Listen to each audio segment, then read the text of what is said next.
Sir Topham Hatt works his engines hard, but they are very proud when he calls them really useful. "I'm going to the scrapyard today," Edward called to Thomas. "What, already? You're not that old," replied Thomas cheekily. Thomas was only teasing.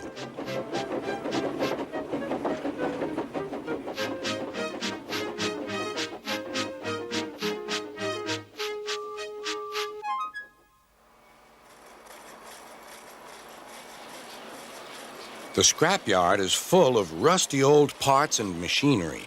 They're broken into pieces, loaded into cars, and Edward pulls them to the steelworks where they are melted down and used again.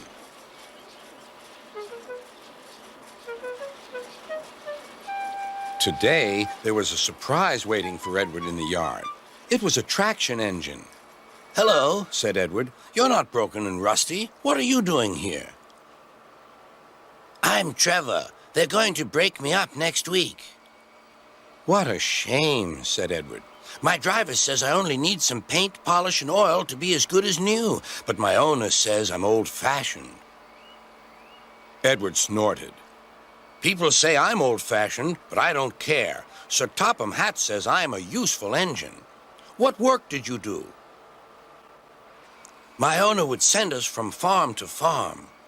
We threshed corn, hauled logs, and did lots of other work. The children loved to see us." Trevor shut his eyes, remembering. "Oh, yes, I like children."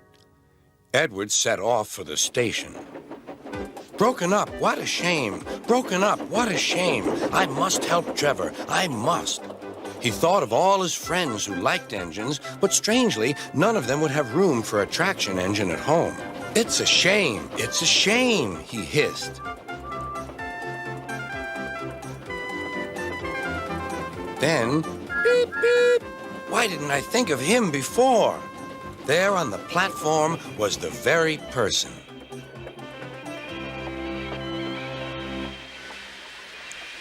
"Hello, Edward. You look upset." "What's the matter, Charlie?" he asked the driver. "There's a traction engine in the scrapyard, Vicar. He'll be broken up next week. Jem Cole says he never drove a better engine." "Do save him, sir. He saws wood and gives children rides." "We'll see," replied the vicar. Jem Cole came on Saturday. "The Reverend is coming to see you, Trevor. Maybe he'll buy you." "Do you think he will?" asked Trevor. "He will when I've lit your fire and cleaned you up." The vicar and his two boys arrived that evening. Trevor hadn't felt so happy for months. He chuffered about the yard. "Show your paces, Trevor," said the vicar.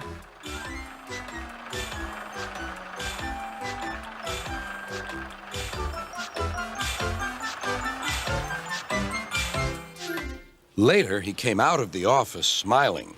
"I've got him cheap, Jem, cheap." "Do you hear that, Trevor?" cried Jem. "The Reverend saved you, and you'll live at the vicarage now." "Beep, beep," whistled Trevor. Now Trevor's home is in the vicarage orchard, and he sees Edward every day.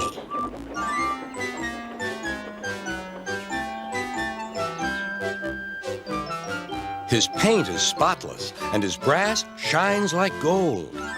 Trevor likes his work, but his happiest day is the church fair. With a wooden seat bolted to his bunker, he chuffers round the orchard, giving rides to children.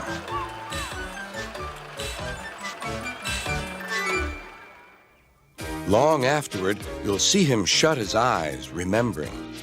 "I like children," he whispers happily.